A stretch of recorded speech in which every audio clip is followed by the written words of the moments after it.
Thank you so much, everyone, for staying with us. There are a series of issues that have generated heated debate across the land over the 2023 general election. Some of these issues include voter registration and the integrity of it, and the purported discrepancies in the INEC. Some of the registered INEC is released for vetting, and INEC has said it's taking care of some of them. And some of these other issues, the agitations from politicians that there are plans to rig the election. Tonight, we're going to be assessing what INEC has done so far, the process leading to the elections, and how we can protect the integrity of the poll. I'm being joined by the Executive Director of YEG Africa, one of the organizations who monitor the election, as Mr. Samson Itodo, and as well as the Executive Director of Connected Development, Mr. Hamzat Lawal. Thank you so much, gentlemen, for coming tonight. Thank you. I'm indeed very, I'm looking forward to us discussing the place of the young people in this election and how important they are. But let's begin the conversation in the area of integrity of the poll with Mr. Itodo. Give us a sense of the agitation that we have seen. We had Mr. Festus Okoye of INEC who said, look, there is no problem. People have highlighted and brought forward. In fact, there is a polling unit where almost everyone in that polling unit was born in the same year. And you see some people with a certain age, and their picture looks like they are 3 times that age. And sometimes you see a male picture with a female code just beside it. Mm-hmm. What can be done, or what do you think could be responsible for this? Well, I think it's important to understand the entire value chain of the voter register management, that there are different layers and there are different steps. Now, and the reason why you have these different steps is to deepen the credibility of the voters register. And so when the field registration is concluded, the data is consolidated, and then INEC applies the ABIS, which is the Automated Biometric Identification System. And what that simply does is to subject all the data gathered from the field to certain tests, things like facials, things like the biometric capture, whether those data were captured accurately in line with the guidelines.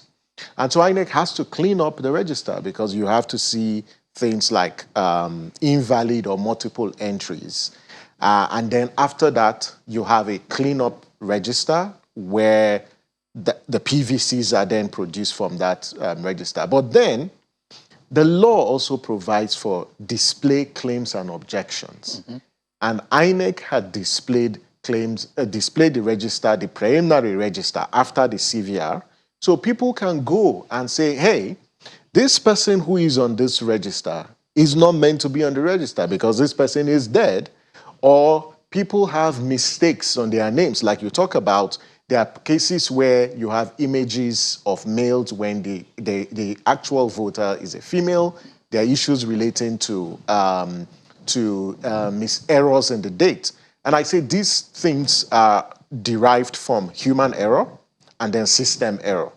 And it is not in any way new because it happens to every system. So what is critical is the fact that INEC's cleanup system is able to detect that there are multiple registrants. Mm-hmm. That system is also able to detect that there are wrong people who are on the register.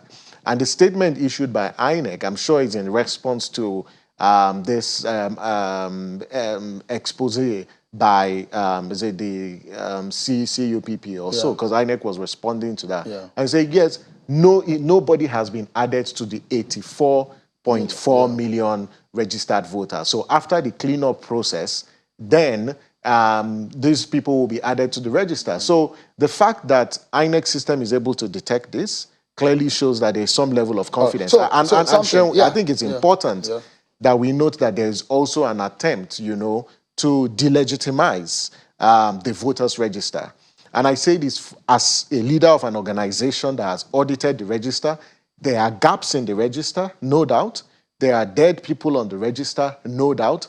But to a large extent, we do have a credible register, and we wait for INEC, it concludes its cleanup process, and then it should complain to Nigerians, like it has done in the past, to say these are people who are on the register who ought not to be in register, and we have deleted and invalidated so those quickly, entries. something, I'll allow Hamza to come in, but it's a security issue. I mean, security in the sense that how did those data and those registrations get into INEC's system in the first place? Absolutely. So if you have dead people, who registered a dead person?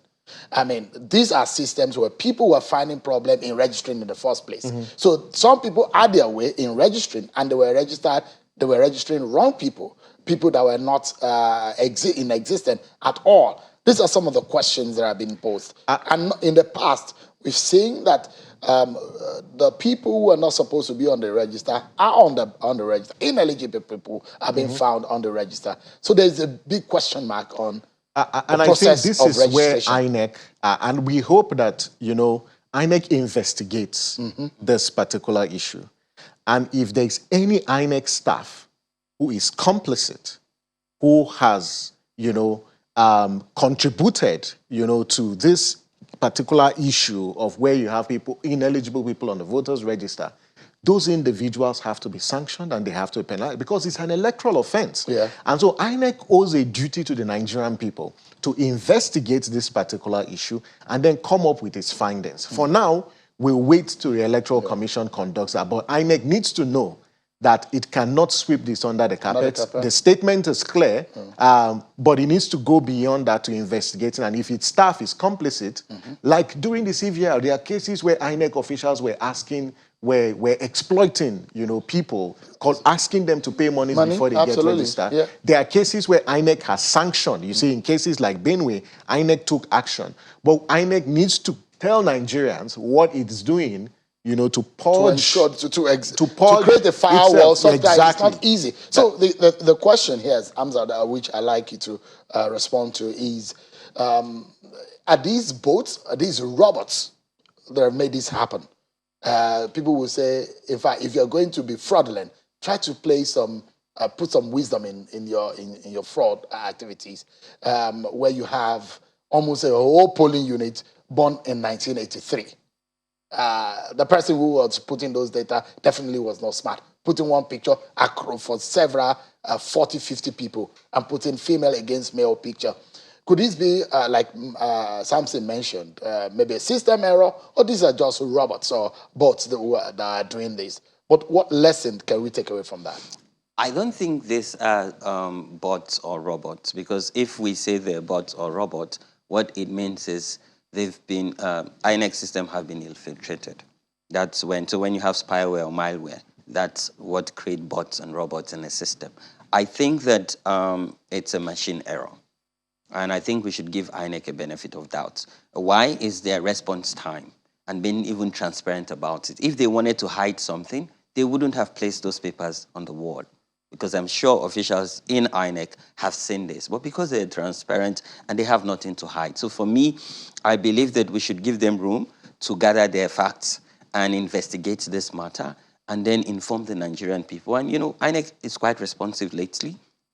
And they have been responsive. So for me, let's not, jump the gun. Let's give them time. But I also think that the National Assembly has a responsibility to at least even call for a public hearing and try to get an ad hoc committee to investigate the matter. They owe it to the Nigerian people to hold INEC accountable. We're trying to get answers from a people's perspective, because the National Assembly is a people's assembly. So I believe a public hearing is not far-fetched, and maybe officials from INEC can come and answer some very important questions and clarify what actually went wrong and what they're doing, to ensure that the system has all the firewall that is needed as we go into 2023. All right.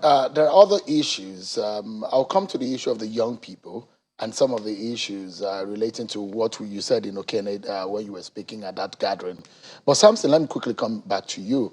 There are other issues that have been raised by politicians. In fact, I was reading a report relating to the ERAD and coming from Osun election. You were laughing. Does your organization have a response to the manner in which our election has progressed, the integrity of the process? Because we need to protect the process such that we can have an election that we can all be proud of. No, I see. We need to note that we've made significant progress, and this incremental progress is driven by, one, citizens' awareness and that demand for credible elections. A lot of Nigerians, want their votes to count. They want to elect leaders that would address the problems that they face. So, and they believe in the electoral process. This is why you see this high turnout of people. Secondly, the pressure for electoral reforms. We've got a terrific electoral law that seemed to have revolutionized our elections with electronic transmission of results, as we saw in previous elections. INEC's independence is also safeguarded. There's just a lot of reforms within our electoral process, and we must commend the Nigerian people, quite frankly.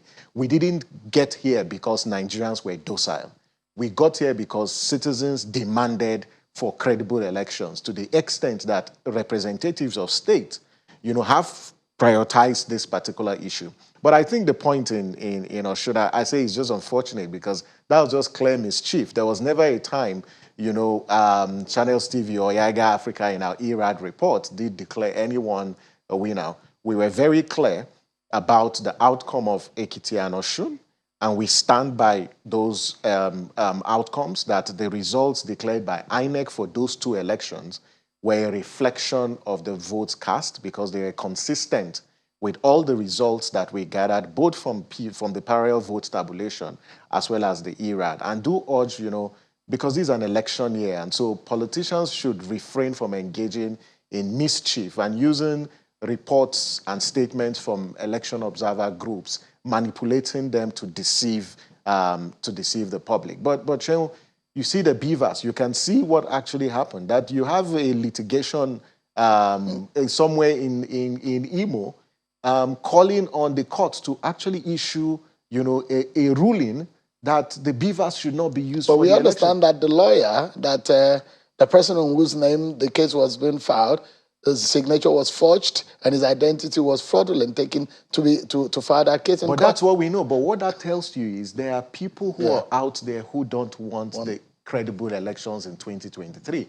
There are people who are out there who are against the popular will of Nigerians. They don't want these beavers because they know the beavers safeguards the vote of the Nigerian people. And this is why Nigerians need to rise up and continue to demand that the beavers is used for the elections, both for electronic accreditation and transfer of results, but also extending it. The National Assembly resumes next week. And I think what the National Assembly should also do is, when they consider, these nominations into INEC, these resident electoral commissioners, they should ensure the scrutiny, and for people who have political and partisan leanings, they shouldn't confirm those nominees just to safeguard the integrity of the elections. Let me, I don't know if my producer can put up the figure, the table showing the registration of 12 million in 2022, and it shows this is not quite okay. So this is the new completed. Brings us to 96 million, but it will be. It will be improved down later. But I like Amza to respond to the number of young people that have come into the picture. Now, over 70% of the 12 million people who registered are young people between the age of 18 and 46. So it means something. If you look at the over 51 or almost 60%, so there you go. So this is in 2019. Over 51% are between the age of 18 and 43. It tells us one thing. If the voter register goes to 90 million, we will have more young people voting. If this group of people alone form the bulk of the voting in 2023, there will be a significant change, isn't it? Oh, yes. And it's really exciting. And this also sends a strong signal that young people now believe in this process. And they want to not only be part of the process, but actually drives the outcome of the process. And I think that because of the level of conversation and awareness, I think we should pat ourselves at the back, civil society and the media. And if you look at the last days of the continual voter registration, look at the massive turnout. And I'm quite optimistic about this and really excited. even colleagues and friends and citizens in the diaspora flew back into Nigeria just to cast, or just to register, in the system, and they promised to come back to cast their ballot. So again, what this also tell you, Seun, is with all of this, it means that we would also deal with voter apathy. So there will be no apathy because there was no registration apathy. So if we can get the vote out, what this tell you is young people will decide what becomes the fate and political history of Nigeria in 2023. And for me, this is bold. This is a message to say that as campaign season starts, you must focus on issues. And I'm quite excited that the conversation have changed. It's not all about, the frivolity. Now people are focused on issues that affect you and I: insecurity, job, healthcare, education. And people are saying, how do you get this money? Are you increasing taxes? How do you create jobs? How do you create wealth? How do you ensure equity, justice, and fairness? What happened to women? What happened to people with disability? What is the place of young people? And what is the definition of young people? For the first time, no one have come out to tell us what is the definition of young people in their government. We've listened to all the front runners. Some of them want to take back the country and hand it over to young people. What does that mean? Are you saying that all your cabinet members will be young people? Is your definition of young people 60 or 70 years? Is it, between, 30, 245 or 50? Yeah. So it's really exciting and encouraging. But the politicians should watch, because now is the time for youth. And obviously, we're going to take, the destiny of Nigeria into our hands and deliver it back on good governance. All right, I'll give both of you 30 seconds each for your closing thought. And Samson, we had an election in Kenya. There's a lot of reactions and a lot of development that came out of that. It's a very good instruction for Nigeria and the way we should go. What are your thoughts about the expectations and the hopes and aspirations of many Nigerians towards the 2023 election? Just in 30 seconds. I think Nigerians expect that the campaigns, as they commence in the next few weeks, will focus on the issues, and they hope that they won't be as toxic as we have seen in the last couple of weeks, that they focus on issues and explain to Nigerians, the how. But more importantly, Nigerians don't want to sell their votes. And so the politicians need to know that people are determined to vote on issues. Your parting shot, Amzad. Our biggest threat is fake news, misinformation, and disinformation. And now we even have deep fake. So as we go into the campaign season, people should really be wary of the information, particularly in the digital space. And lastly, I think INEC needs to review her guidelines for election. One of the lessons we got from Kenya is, they open the polls from 7 and they close by 5 p.m. And they just have about 22 million people in their register. Now, after INEC cleans up the register, it will be over 90 million. Yeah. We just have from, 8 a.m. to 2 p.m. I think we need to increase the timing. Gentlemen, thank you so much. I'm very optimistic about 2023 elections. It does look, as well. And I hope that it's not Armageddon like some people are proposing. It will be good for our nation. Thanks, Samson and Amzad, for always a delight. Thank you. That's our show for tonight, everyone. Many thanks for watching. I'll see you on Sunday, 8 p.m. I have something, a surprise for all of you. We'll see you then on Sunday. Bye-bye.